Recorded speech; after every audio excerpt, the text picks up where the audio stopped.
আচ্ছা, কখনো কি আপনার সাথে এমন হয়েছে আপনি কারো জন্য পাগল, দিন রাত তাকে সময় দিচ্ছেন, তার একটা মেসেজের অপেক্ষায় ফোনের দিকে তাকিয়ে বসে আছেন, কিন্তু সে আপনাকে পাত্তাই দিচ্ছে না, উল্টো আপনাকে মনে করিয়ে দিচ্ছে যে তার জীবনে আপনার কোনো গুরুত্বই নেই। খুব কষ্ট হয়, তাই না? মনে হয় বুকের ভেতরটা কেউ দুমড়ে মুচড়ে দিচ্ছে। কিন্তু জানেন কি, ঠিক এই জায়গাটাতেই আপনি ভুল করছেন। আজ আমি আপনাকে এমন এক মনস্তাত্ত্বিক খেলার কথা বলবো যেটা জানলে আপনি বুঝবেন কেন বেশি ভালোবাসা দেখালে মানুষ অবহেলা করে, আর ঠিক কখন চুপ হয়ে গেলে সেই মানুষটাই আপনার জন্য পাগল হয়ে যায়। চলুন ব্যাপারটা গভীরে গিয়ে বোঝা যাক। দেখুন, আমাদের এই সমাজ বা আমাদের চারপাশের সম্পর্কগুলো একটা অদ্ভুত নিয়মে চলে।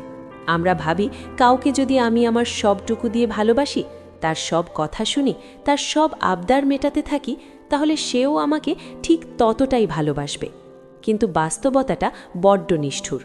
আপনি যখন কারো জন্য সবসময় অ্যাভেলেবল বা সহজলভ্য হয়ে যান, তখন সে আপনাকে আর মানুষ হিসেবে দেখে না, সে আপনাকে একটা অপশন বা তার হাতের পুতুল হিসেবে দেখতে শুরু করে। ভাবুন তো একটা দৃশ্যের কথা, একটা ছেলে যে একটি মেয়ের জন্য পাগল, মেয়েটি যাই বলুক ছেলেটি সেটাই করে। মেয়েটি হয়তো তাকে ইগনোর করছে, মেসেজের রিপ্লাই দিচ্ছে 5 ঘন্টা পর, কিন্তু ছেলেটি সাথে সাথে রিপ্লাই দিচ্ছে। ছেলেটি ভাবছে আমি যদি তাকে আমার ভালোবাসা দেখাই সে নিশ্চয়ই বুঝবে। কিন্তু মেয়েটি আসলে কি ভাবছে জানেন? মেয়েটি ভাবছে এ তো আমার পেছনেই পড়ে আছে, একে তো আমি যখন খুশি পাবো, যখন খুশি একে আমি ইগনোর করতে পারি। আসলে সমস্যাটা ভালোবাসায় নয়, সমস্যাটা হলো ভ্যালু বা মূল্যে। মানুষ সেই জিনিসেরই কদর করে যা পাওয়া একটু কঠিন। যে ছেলেটি মেয়েটির জন্য পাগল, মেয়েটি তার মাঝে কোনো চ্যালেঞ্জ খুঁজে পায় না। মেয়েটির কাছে ব্যাপারটা বড্ড একঘেয়ে বা বোরিং হয়ে যায়। তার মধ্যে একটা ইগো বা অহংবোধ জন্ম নেয়। সে ভাবে আমার রূপ আছে, গুণ আছে, তাই এই ছেলেটা আমার পেছনে ঘুরছে, এটা আমার অধিকার। এই পর্যন্ত গল্পটা খুবই সাধারণ, প্রায় সব ছেলের সাথেই এটা ঘটে। কিন্তু আসল খেলাটা শুরু হয় তখন যখন আপনি এই গল্পের মোড় ঘুরিয়ে দেন। সাইকোলজির ভাষায় যাকে আমরা বলি পাওয়ার শিফট বা ক্ষমতার হাত বদল। ধরুন সেই ছেলেটি যে এতদিন মেয়েটির প্রতিটি কথায় উঠবস করত, যার দিন শুরু হতো মেয়েটির গুড মর্নিং টেক্সট দিয়ে আর শেষ হতো তার ছবি দেখে, সে হঠাৎ একদিন বদলে গেল। কোনো ঝগড়া নয়, কোনো রাগারাগি নয়, সে কেবল চুপ হয়ে গেল। একেই বলে সাইলেন্স বা নীরবতার শক্তি। যখন ছেলেটি হঠাৎ করে তার অ্যাটেনশন বা মনোযোগ দেওয়া বন্ধ করে দেয়, তখন মেয়েটির জগতে একটা বড় ধাক্কা লাগে। প্রথম মেয়েটি ভাবে ও হয়তো ব্যস্ত কিংবা ভাব নিচ্ছে, দুদিন পর ঠিকই আবার আমার পেছনে ঘুরবে, কারণ মেয়েটি তো অভ্যস্ত যে ছেলেটি তাকে ছাড়া থাকতেই পারে না। এটাকে বলা হয় ইগোর খেলা। সে অপেক্ষা করে কখন ছেলেটি আবার তার কাছে এসে নত হবে। কিন্তু যখন দিন গড়ায়, সপ্তাহ পেরিয়ে যায়, অথচ ছেলেটির কোনো খবর নেই, তখন মেয়েটির মনের ভেতরে একটা খটকা লাগে। যে ছেলেটা আমার ছবিতে সবার আগে লাভ রিয়্যাক্ট দিত, সে আজ সিন করে রেখে দিচ্ছে বা রিয়্যাক্টই দিচ্ছে না। যে ছেলেটা আমার স্টোরি দেখার জন্য বসে থাকতো, সে আজ আমার স্টোরি দেখছেই না। এই যে পার্টনার ইগনোর করলে যা করবেন, এই সাধারণ চিন্তাটা তখন তার মাথায় ঘুরপাক খেতে থাকে। সে বুঝতে পারে না যে মানুষটা তার হাতের মুঠোই ছিল, সে হঠাৎ ফসকে গেল কিভাবে। এখানেই তৈরি হয় দ্বিতীয় পর্যায়, অস্থিরতা এবং সন্দেহ। মেয়েটির মনে এখন আর স্বস্তি নেই। তার সেই কনফিডেন্স বা আত্মবিশ্বাস যেটা তাকে অহংকারী বানিয়েছিল, সেটা এখন ভাঙতে শুরু করে। সে আয়নার সামনে দাঁড়িয়ে নিজেকে প্রশ্ন করে, আমার কি সৌন্দর্য কমে গেল? আমি কি আর আগের মতো আকর্ষণীয় নেই, নাকি ও অন্য কাউকে পেয়ে গেছে? এই যে নিজেকে নিয়ে সন্দেহ বা সেলফ ডাউট, এটা একজন মানুষের জন্য, বিশেষ করে একজন নারীর জন্য মানসিকভাবে খুব যন্ত্রণাদায়ক।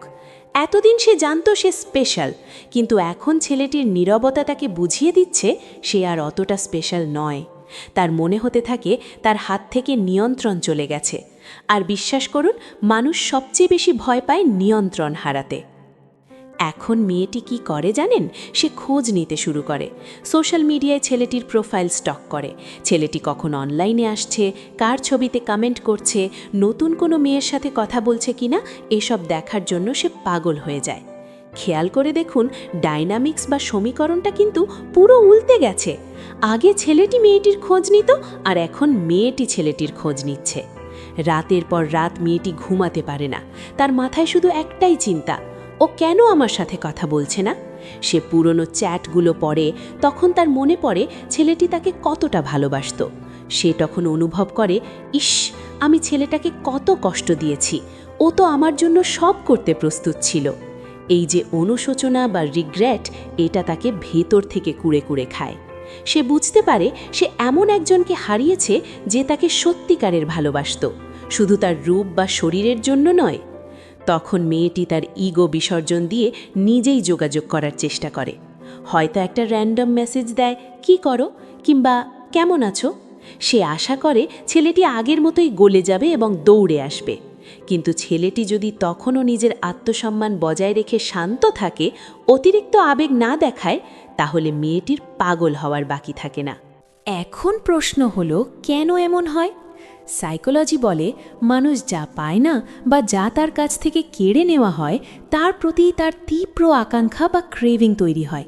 ছেলেটির এই নীরবতা মেয়েটির মনে এক ধরনের আবেগের ক্ষুধা তৈরি করে। সে এখন আর শুধু অ্যাটেনশন চায় না, সে ওই নির্দিষ্ট মানুষটাকেই চায়। কারণ তার অবচেতন মন বুঝতে পেরেছে এই ছেলেটি সস্তা নয়, এর নিজস্ব একটা ব্যক্তিত্ব আছে। আর ব্যক্তিত্ববান মানুষকেই সবাই শ্রদ্ধা করে, ভালোবাসে। অনেক সময় আমরা ইউটিউবে দেখি কিভাবে মেয়েদের ইমপ্রেস করা যায়, বা এই জাতীয় ভিডিও। কিন্তু আসল সত্যটা হলো, কাউকে ইমপ্রেস করতে গেলে উল্টো আপনি আপনার ভ্যালিউ হারান। বরং আপনি যখন নিজের লাইফ, নিজের ক্যারিয়ার এবং নিজের আত্মসম্মান নিয়ে ব্যস্ত হয়ে পড়েন, তখন মানুষ এমনিতেই আপনার প্রতি ইমপ্রেসড বা আকৃষ্ট হয়। মেয়েটি এখন বুঝতে পারে তার ইগো তাকে কিছুই দেয়নি, বরং তার ভালোবাসার মানুষটাকে দূরে ঠেলে দিয়েছে। সে এখন ছেলেটির সেই কেয়ার, সেই পাগলামিগুলো মিস করে। সে ফিরে পেতে চায় সেই সময়টা যখন সে ছিল ছেলেটির পৃথিবীর কেন্দ্রবিন্দু। কিন্তু সময় তো আর ফিরে আসে না। ছেলেটির এই পরিবর্তন মেয়েটিকে একটা বড় শিক্ষা দেয়। সে শেখে যে কাউকে টেকেন ফর গ্রান্টেড বা গুরুত্বহীন ভাবাটা কত বড় বোকামি। আসলে এই পুরো প্রক্রিয়াটা একটা আয়নার মতো। ছেলেটি যখন মেয়েটির পেছনে ঘুরত, তখন মেয়েটি নিজেকে রানীর মতো ভাবত। কিন্তু ছেলেটি যখন সরে গেল, তখন মেয়েটি আয়নায় নিজের আসল অসহায় রূপটা দেখতে পেল। সে বুঝল ছেলেটার ভালোবাসা ছাড়া তার ওই রূপ বা ইগোর কোনো মূল্য নেই। একটা সম্পর্ক টিকিয়ে রাখতে হলে দুজনেই সমান হতে হয়। একজন দৌড়াবে আর অন্যজন দাঁড়িয়ে মজা দেখবে, এটা কোনো সুস্থ সম্পর্ক নয়। ছেলেটির এই নীরবতা আসলে কোনো প্রতিশোধ নয়, এটা হলো নিজেকে খুঁজে পাওয়া।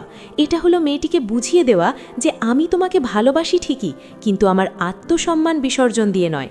আর সব শেষে মেয়েটি যখন পুরোপুরি ভেঙে পড়ে, যখন সে তার ভুল স্বীকার করে, তখনই হয়তো সম্পর্কের একটা নতুন অধ্যায় শুরু হতে পারে। অথবা ছেলেটি বুঝতে পারে যে সে এমন কাউকে ডিজার্ভ করে যে তাকে শুরু থেকেই মূল্য দেবে, হারানোর ভয় নয়। তাই বন্ধুরা, জীবনের এই কঠিন সত্যটা মনে রাখবেন, কাউকে ভালোবাসুন, কিন্তু নিজেকে হারিয়ে ফেলবেন না। আপনার উপস্থিতি যদি কারোর কাছে বিরক্তিকর মনে হয়, তবে আপনার অনুপস্থিতি দিয়ে তাকে বুঝিয়ে দিন আপনার মূল্যটা ঠিক কতখানি। কারণ জোর করে ভালোবাসা পাওয়া যায় না, ভালোবাসা আদায় করে নিতে হয় ব্যক্তিত্ব দিয়ে, সস্তা আবেগ দিয়ে নয়। আপনার জীবনেও কি এমন কোনো গল্প আছে?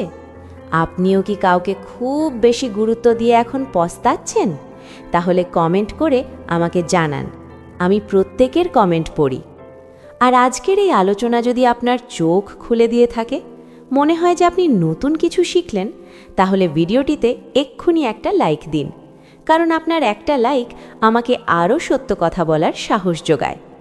আর আপনি যদি মানসিকভাবে শক্তিশালী হতে চান এবং সম্পর্কের এই জটিল সাইকোলজিগুলো সহজ করে বুঝতে চান, তবে আমাদের এই পরিবারের সদস্য হতে ভুলবেন না।